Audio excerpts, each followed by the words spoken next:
Kottayam medical കോളേജിൽ കെട്ടിടം ഇടിഞ്ഞു വീണ വിഷയത്തിൽ ആരോഗ്യവകുപ്പ് മന്ത്രി വീണ ജോർജ് രാജിവെക്കണമെന്നാവശ്യപ്പെട്ട മുസ്ലിം യൂത്ത് ലീഗ് അടിമാലിയിൽ റോഡ് ഉപരോധം സംഘടിപ്പിച്ചു. പ്രതിഷേധവും റോഡ് ഉപരോധവും മുസ്ലിം ലീഗ് ജില്ലാ ജനറൽ സെക്രട്ടറി KS സിയാദ് ഉദ്ഘാടനം ചെയ്തു. കോട്ടയം മെഡിക്കൽ കോളേജിൽ കെട്ടിടമിടിഞ്ഞു വീണ വിഷയത്തിൽ ആരോഗ്യവകുപ്പ് മന്ത്രി വീണ ജോർജിനെതിരെ സംസ്ഥാന വ്യാപകമായി നടത്തുന്ന പ്രതിഷേധ സമരങ്ങളുടെ ഭാഗമായിട്ടായിരുന്നു മുസ്ലിം യൂത്ത് ലീഗ് അടിമാലിയും റോഡ് ഉപരോധം സംഘടിപ്പിച്ചത്. പ്രകടനമായി എത്തിയ പ്രതിഷേധക്കാർ ടൗണിൽ ദേശീയപാതയിൽ കുത്തിയിരുന്നു.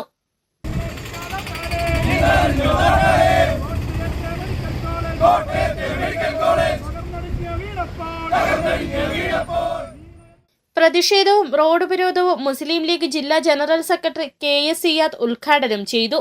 കേരളത്തിലെ ആരോഗ്യരംഗം കുത്തഴിഞ്ഞ അവസ്ഥയിലാണെന്ന് തിരുവനന്തപുരത്തെ നെഫ്രോളജി വിഭാഗ മേധാവി ഡോക്ടർ ഹാരിസ് ചിറക്കൽ നടത്തിയ അഭിപ്രായ പ്രകടനങ്ങൾക്ക് പുറകെ കേരളത്തിൻ്റെ ആരോഗ്യരംഗത്തിൻ്റെ ശോചനീയാവസ്ഥ ഒന്നൊന്നായി പുറകെ വരുന്നതിനിടയിലാണ് കഴിഞ്ഞ ദിവസം കോട്ടയം മെഡിക്കൽ കോളേജിലെ ഒരു കെട്ടിടം ഇടിഞ്ഞു വീണ് ഒരു പാവപ്പെട്ട സ്ത്രീ കൊല്ലപ്പെട്ടത്.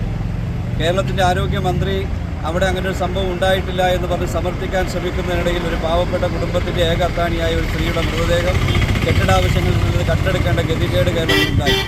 കേരളത്തിലെ വ്യത്യസ്തങ്ങളായ നിരവധി ആരോഗ്യ സ്ഥാപനങ്ങളിൽ പ്രാഥമികാരോഗ്യ കേന്ദ്രങ്ങൾ മുതൽ മെഡിക്കൽ കോളേജുകൾ വരെയുള്ള എല്ലാ യൂത്ത് ലീഗ് നിയോജക മണ്ഡലം പ്രസിഡന്റ് അനസ് അധ്യക്ഷത വഹിച്ചു. മുസ്ലിം ലീഗ് നിയോജക മണ്ഡലം പ്രസിഡന്റ് PA ബഷീർ ആനച്ചാൽ മുഖ്യപ്രഭാഷണം നടത്തി.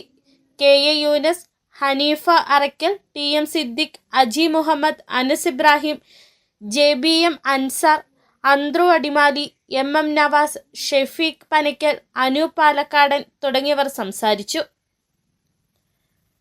City vision, Adimali.